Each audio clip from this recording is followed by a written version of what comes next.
Hi, folks. Welcome back to Humans of the Pro-Life Movement, an initiative of the Pro-Life Guys podcast where we explore the lives of the defenders of the defenseless. We talk to people who are having compassionate and compelling conversations about abortion with their friends, their family members, their neighbors, people in their community. And in this series, we are highlighting the people who are actively involved in the pro-life movement around the world. And I am joined by a great friend of mine and a member of the Calgary outreach team, Quiana. How are you doing? I'm doing well. Thanks for having me, Cam. Thank you so much for joining us. It's been a great joy to get to know Quiana over the last couple of years, and I'm excited to have her on this show. I think that she'll be a great guest, not to pump her tires too much. But I'm going to throw you a question to start off with, Quiana, here, that a lot of people, when they think of those who are out doing pro-life activism on a regular basis, they think that they must have had a profound background in apologetics. They must have gotten these degrees and doctorates in apologetics, and they just love debating and arguing constantly. And that's why they're comfortable out on the street. Can you share a little bit about yourself and who you are to kind of make it a little bit more understandable who it is that actually gets involved in the pro-life movement? Yeah, absolutely. I do not have a degree in apologetics. I actually don't have a degree in anything at the moment, but I come from a fairly big family and grew up. I was actually homeschooled my entire education, and now recently have been working as a nanny, just taking care of other people's kiddos. And so that's kind of what my work up to this point and life looks like. Other than that, I really love working with horses and have a horse of my own that I'm training. And I like to write as well. And so I do a little bit of historical fiction writing and that sort of thing. Very cool. I was very pleased to be able to meet your horse on an occasion a couple of weeks ago, I believe. And my wife is a horse enthusiast. I've spent more hours than I ever imagined I would at Spruce Meadows, which is an international horse jumping venue here in Calgary. It's one of the premier ones in the world, apparently. I know more about equestrian horse jumping than most people, and I never imagined that I would. So that's cool that you're into horses as well. But I digress. Let's dive into this. Let's talk a little bit about your journey towards regular pro-life outreach. I'd love to hear a little bit about how it was that you really got involved in the pro-life movement, and what was your journey towards being a regular apologist, somebody who goes out on street corners and goes door to door having conversations with people about abortion. Yeah, absolutely. Um, my initial introduction to the pro-life movement and to CCBR specifically was actually when I was quite young. Stephanie Gray came to speak to my older siblings' debate class. And so our family went to listen to that. And afterwards, my mom signed us all up for folding newsletters. Thought that was a good thing for some kids to be able to help with. And so we did that for several years. And while we were doing that, we had one opportunity to go out during a GAP project at the U of C, now the Abortion Awareness Project, and just see those conversations being had about abortion and the pictures and the effect that they had as well. And so that was kind of my first introduction. I think I was about 12 when we first went out to the university, and have been pro-life throughout my entire life, something that my mom really taught us and shared with us, something that she had actually herself had to stand for, as I've shared with Cam before, that when she was actually pregnant with a little boy right after me, the fifth, would have been the sixth child in our family, sorry. Won't give him my my spot in the family. But when she was pregnant with him, she actually found out at one of the ultrasounds that he had something wrong with him. And to this day, we're not quite sure what that was. It was something that hadn't been seen by the medical community before, or at least not recorded. And so when they discovered this, she was actually asked to abort him for the sake of scientific research and medical progress. And so that wasn't something she was willing to do, was actually called before a panel of doctors and just a medical panel to talk about it. And they were quite insistent that this was something that needed to be done for the furtherance of science. And so she had to stand up and defend her pro-life views and this child inside of her, and say that she wasn't willing to end his life before God did that. And tragically, he didn't make it and did pass away. But it's something that I know, having grown up, that my own younger brother could have had a life that was cut shorter than it already would have been. And so knowing just that it is something we have to stand up for, and it is something that's really close to home. I think of more recently, one of my cousins was told that their daughter would have Down syndrome and they should abort her. And thankfully they didn't. But just realizing that these children are our family members, are our friends, kids, and are very much in need of defense. And so had that on my heart, and progressively so.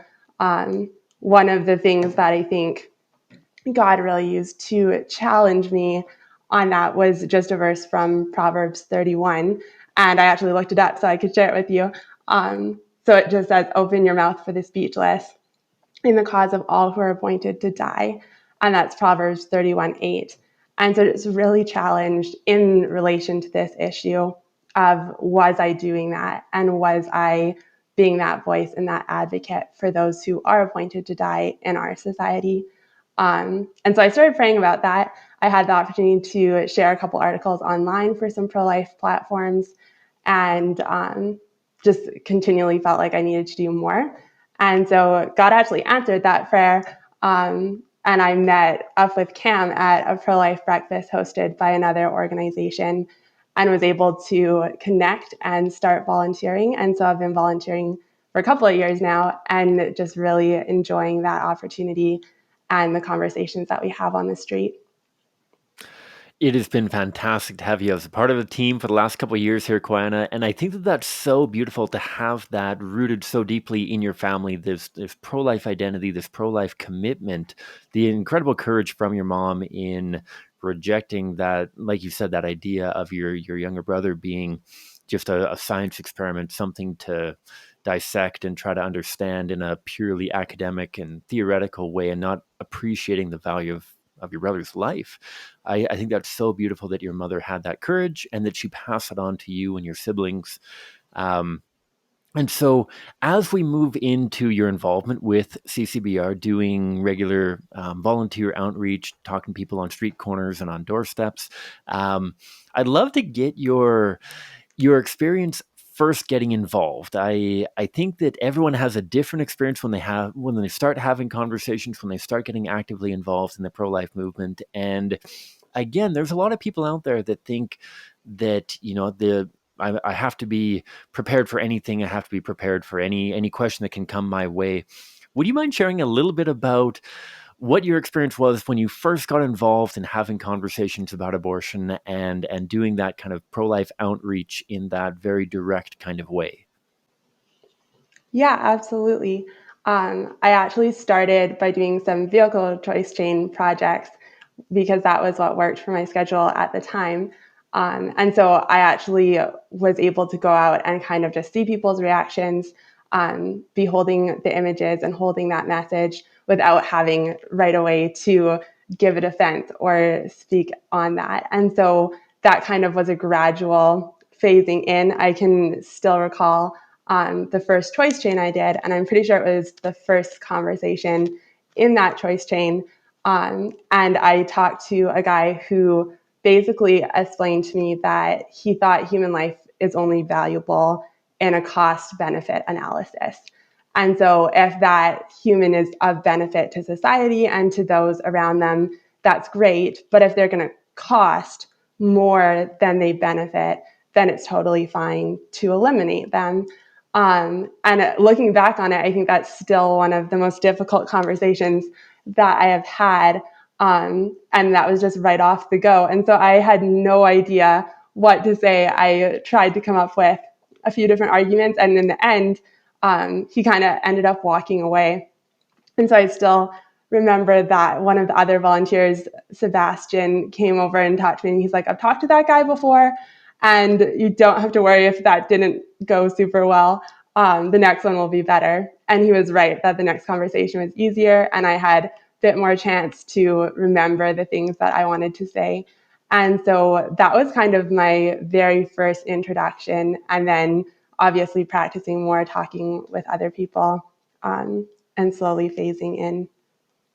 Yeah, I love, like I said, I love hearing about people's first conversation. I remember my first conversation that I ever had. I was in Courtney Comox on Vancouver Island in British Columbia. I asked this guy what he thought about abortion. It became very evident very early in the conversation that he was very much intoxicated. And I answered his question, and it was a terrible, terrible answer. And then he asked me the exact same question again. And I was like, oh, okay, well, round two. And it was a little bit better that time. And then I think I answered the same question for him 5 or 6 times before he walked away. By the end, I was quite pleased with my answer, but I'm sure that Jojo Ruba, the guy who had done the training for me, I'm sure that when he heard my answer, he was appalled that was how I would respond to it. But yeah, I love hearing these first experiences. And so that was one of your first encounters. You've been actively involved for the past 2 years or so now. And spoiler alert, we're really excited that you're actually joining staff. And I wonder if you could share with the audience a little bit about what the last 2 years of regular engagement has been like. Maybe some of the more memorable experiences and conversations that you've had, but just share with us what the last couple of years have been like for you actively engaging in conversations about abortion. Yeah. I think that progressively, the more that I have volunteered, the easier it's become to volunteer, but also the more I've felt that like push and drive to do so. That at one point it was like, okay, maybe I can do this like a couple of times a month, fit it in. The point of like, what? We don't have activism this week. What am I supposed to do? And so just like progressively looking forward to actually going out on the street and having the conversations with people. And then also just building the experience and the practice as I went along. I'm trying to think of a couple of conversations that would have been really memorable. I remember talking to a group of girls. I want to say they were probably in junior high, around 14 or so. And there was 5 of them. And when they had initially walked by, they shouted all sorts of different things, but they weren't going to stop. And one of the things I heard them talk about was, what if a woman was sexually assaulted? I can't believe you're out here saying that she shouldn't have a choice. And so they actually went to one of the stores nearby and came back, and they had to come back through our display. And so I had the really cool opportunity of just like starting the conversation off of what they had said. And so as they walked by, I said, like, I heard you girls mention this when you walked by before. Could I actually talk to you about that? And we were able to have a really good conversation. Lots of input when you have lots of different people joining in.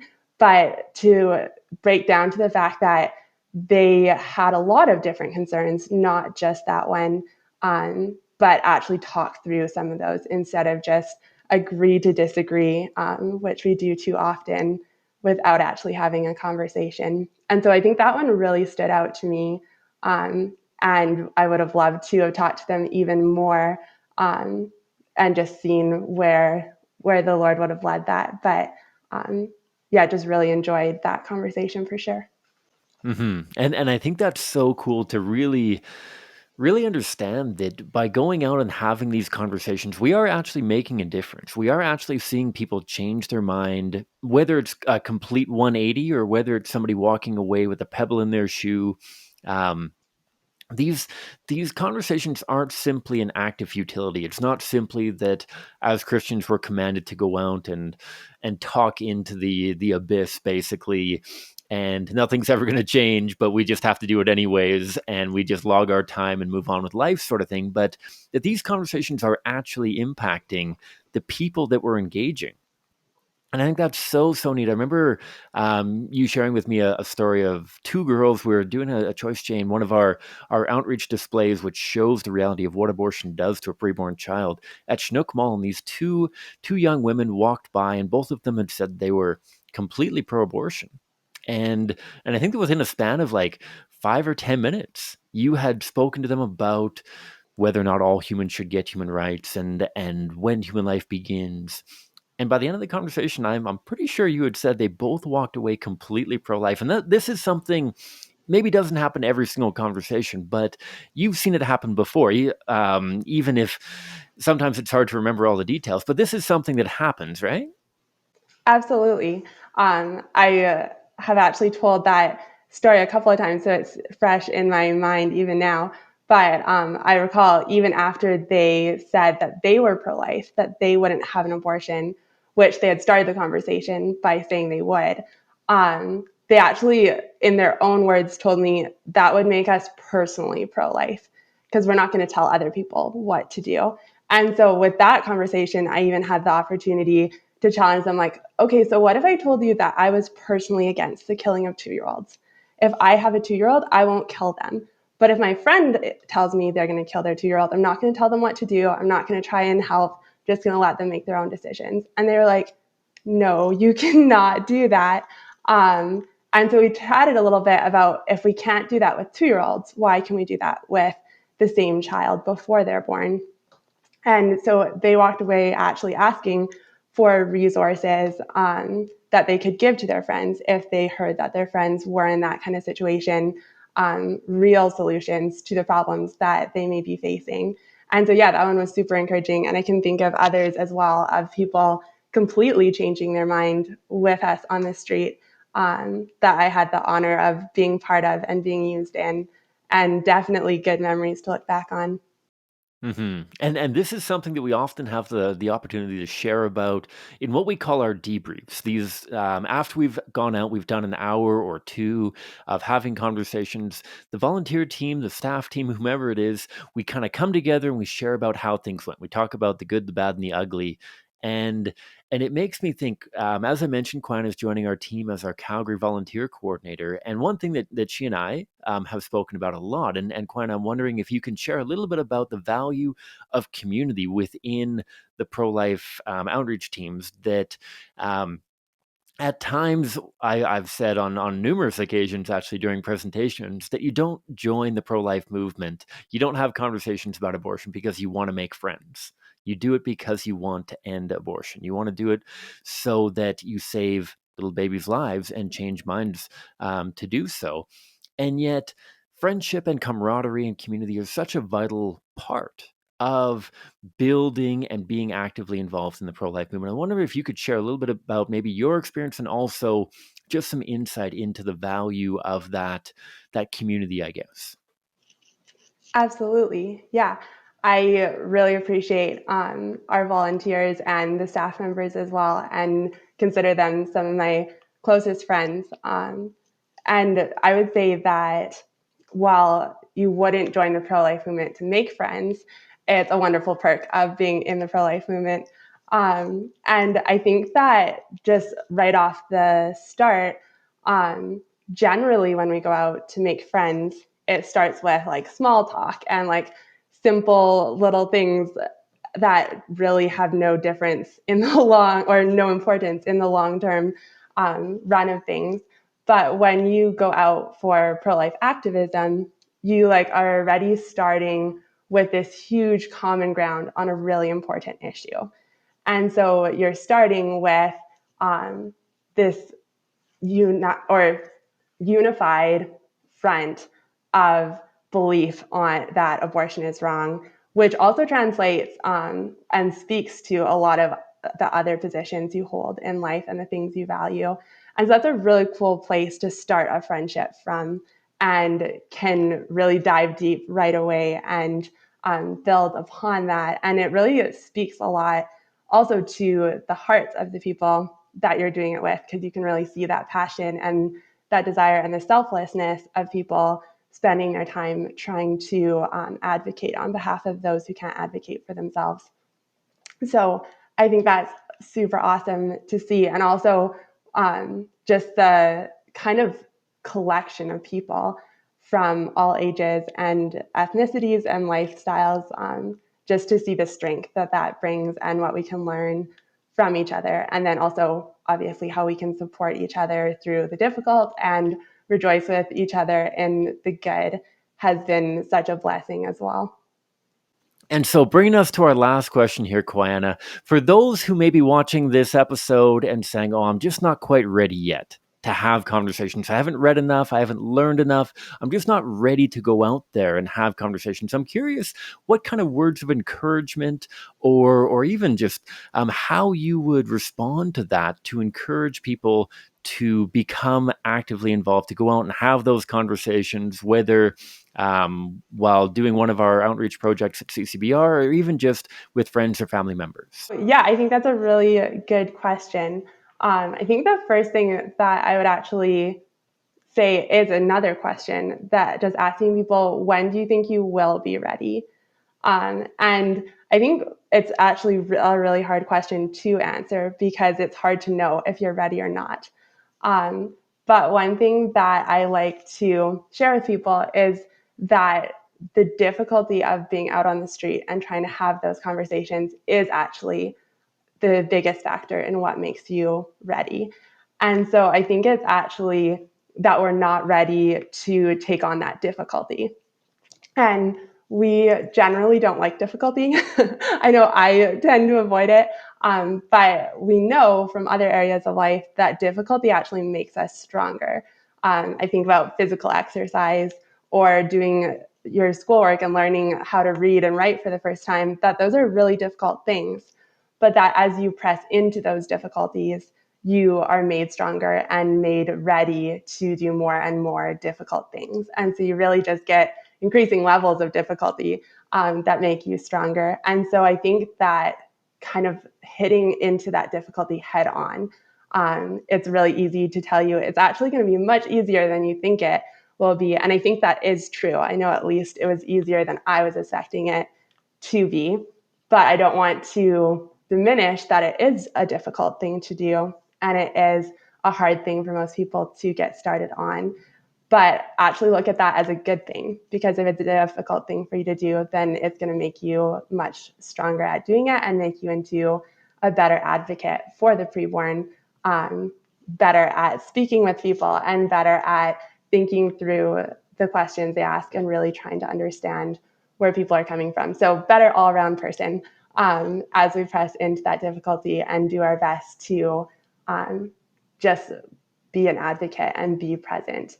Because it's always better to do something than to do nothing at all.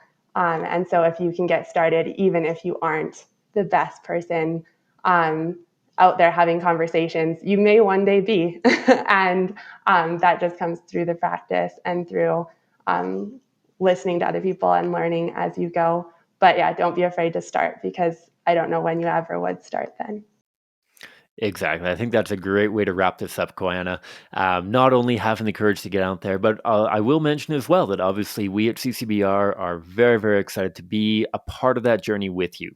That people like Quiana, who will be the Calgary Volunteer Coordinator, are very, very invested in mentoring and walking with you, especially through your first few conversations, and making sure that you can listen to us and how we're having conversations, and then helping you through your conversations as you build confidence and competence in having those mind-changing, life-saving conversations about abortion. Thank you, Quiana, so much for joining us. This has been a great joy. I'm so glad that you're joining our team here at CCBR. Thanks for having me, Cam. And for you listening at home, or at work, or wherever you're listening, I suppose. Thank you for tuning in. Humans of the Pro-Life Movement, where we're exploring the lives of those defenders of the defenseless. If you want to nominate somebody who you think we should feature here on this show, please reach out to us. Or if you yourself want to be featured on the show, please contact us at prolifeguys.com. We will get in touch with you. We are excited to get as many different people onto this show as we possibly can. For those of you who feel like you really do need a little bit more training on how to have good conversations, please check out the content that the Pro-Life Guys podcast is putting up every week on how to have effective, compassionate, and compelling conversations about abortion. And finally, please check out our other content. We've talked about several of our different programs and initiatives and activism events from CCBR, the parent organization that looks after all of us. Check it out, endthekilling.ca. Thank you very much, Quiana. God bless each and every one of you.